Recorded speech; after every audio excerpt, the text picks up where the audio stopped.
Encore une fois, je vais apporter tout mon soutien au peuple algérien ce matin qui va encore subir des amalgames absolument scandaleux suite à ce qui s'est passé encore à Mulhouse hier soir. Tout mon soutien au peuple algérien qui aujourd'hui en France souffre de deux choses. Déjà, des amalgames politiques. Moi, j'ai énormément d'amis algériens dans mon entourage. J'en ai même un, encore une fois, à Dubaï avec moi aujourd'hui. Et honnêtement, j'en ai marre que ce pays se fasse amalgamer de la mauvaise façon en permanence dans ce pays, soit par des Algériens qui sont complètement dégénérés et qui font n'importe quoi sur le territoire. L'intégralité d'un pays et l'intégralité d'un peuple qui représente une grosse partie de la France depuis bien longtemps. La France a une histoire avec l'Algérie, que ça vous plaise ou non, et j'en ai marre qu'à chaque fois qu'il se passe un truc dans notre société, il y ait une récupération faite par l'extrême droite qui amalgame à ras-le-bol. J'en ai ras-le-bol, moi, de voir les gens qui m'entourent, qui sont algériens aujourd'hui, se faire amalgamer en permanence, tout ça parce que sur des faits de société, on reprend ces faits-là pour en faire une généralité, et les gens en sont maintenant convaincus, parce qu'à un moment donné, tout ça s'arrête, parce que beaucoup de gens essaient de monter la sauce pour que les peuples se tapent sur la gueule, alors que les 3/4 des Algériens et des Français vivent ensemble depuis bien longtemps et sans aucun problème. Remettons une justice forte dans ce pays, remettons une justice qui condamne tous les gens Une ville de l'Est de la France qui devient, une fois de plus, le point de départ d'une vive controverse politique.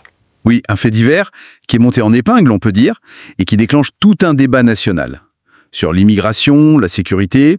Et surtout, sur les relations entre la France et l'Algérie. C'est ça qui nous intéresse aujourd'hui. Tout à fait. Et dans ce contexte déjà tendu, la déclaration de Bruno Ritaalo, une figure connue de la droite, vient jeter de l'huile sur le feu. Il accuse Alger assez directement, c'est ça? De ne pas collaborer sur les expulsions? Exactement.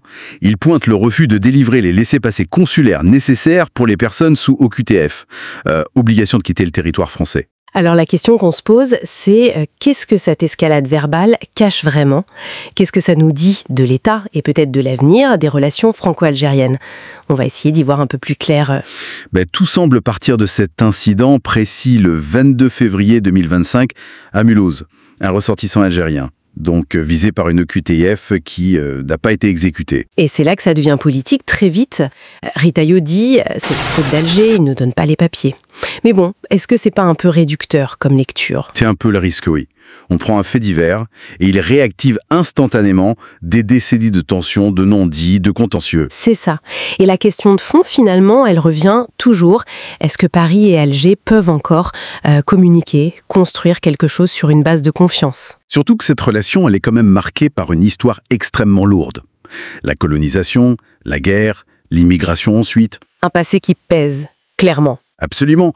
Et les frictions récentes, on n'en manque pas. Hein.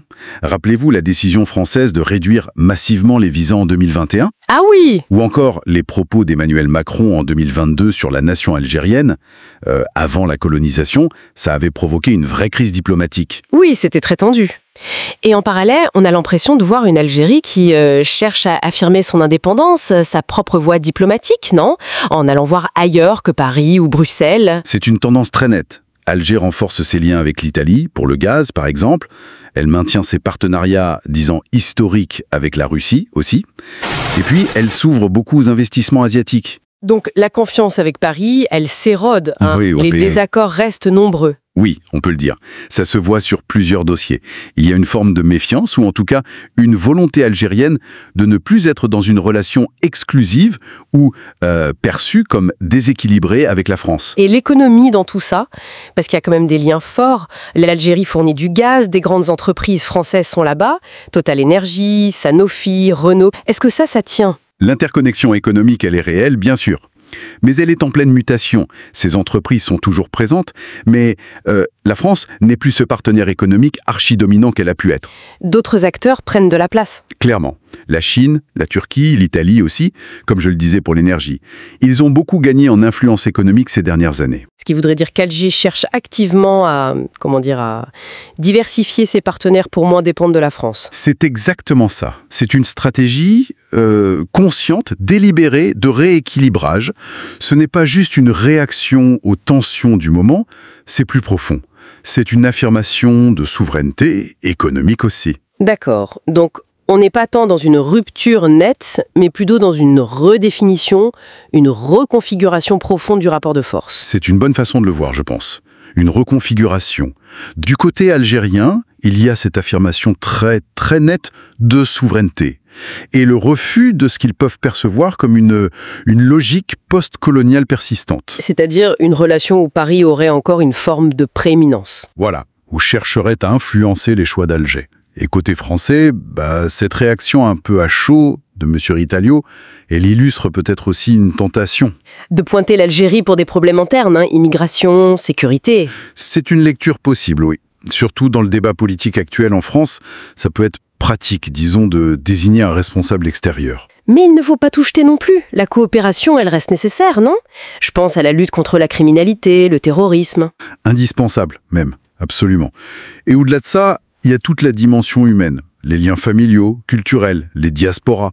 C'est extrêmement dense et profond entre les deux sociétés. Oui, des liens qui dépassent largement les politiques, avec des jeunes générations qui, peut-être, aspirent à autre chose qu'à ces tensions répétées. Tout à fait. Et c'est ça la complexité.